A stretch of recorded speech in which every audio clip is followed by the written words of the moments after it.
La France comptera en 2070 14 millions de personnes de plus de 75 ans, dont 2,5 millions de personnes en situation de grande dépendance. Les EHPAD cristallisent l'urgence d'une situation et imposent qu'un travail soit engagé sur l'évaluation précise des besoins des personnes âgées. Je recense trois axes prioritaires d'action.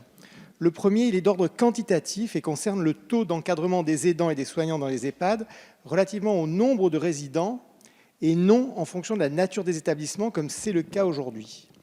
Le deuxième est de répondre à l'état de vétusté de très nombreux EHPAD publics qui entraînent trop souvent une accumulation de défaillances techniques préjudiciables aux résidents, aux familles et aux aidants. Et je sais, pour avoir récemment rencontré dans ma circonscription les familles des résidents de l'EHPAD public dit tiers dans la ville d'Antibes-Juan-les-Pins, que cette urgence est illustrative d'une situation nationale préoccupante.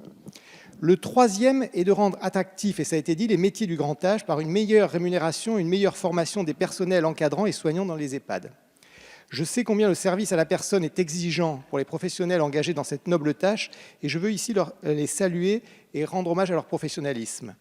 Mais Madame la Ministre, c'est plus de 2,5 milliards d'euros que nécessitent à minima les soins en établissement. On est loin du compte aujourd'hui. Certes, un rapport vous a été remis fin octobre par Madame El Khomri devant répondre à l'attractivité des métiers, mais en même temps, la grande loi sur la dépendance voulue par le Président de la République, qui devait être présentée en 2019, est repoussée de plusieurs mois, sans calendrier, alors que ce sujet devait être une priorité du gouvernement.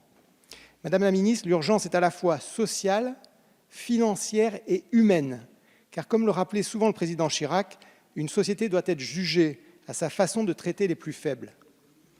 Alors Madame la Ministre, ma question sera simple. Quand allez-vous prendre la pleine mesure de la situation des EHPAD dans notre pays, avec un œil particulier sur celui de ma commune, vous l'avez compris, d'Antibes-Juan-les-Pins, et enfin mettre en œuvre une politique répondant réellement aux attentes des familles, des aidants et des métiers du grand âge. Je vous remercie.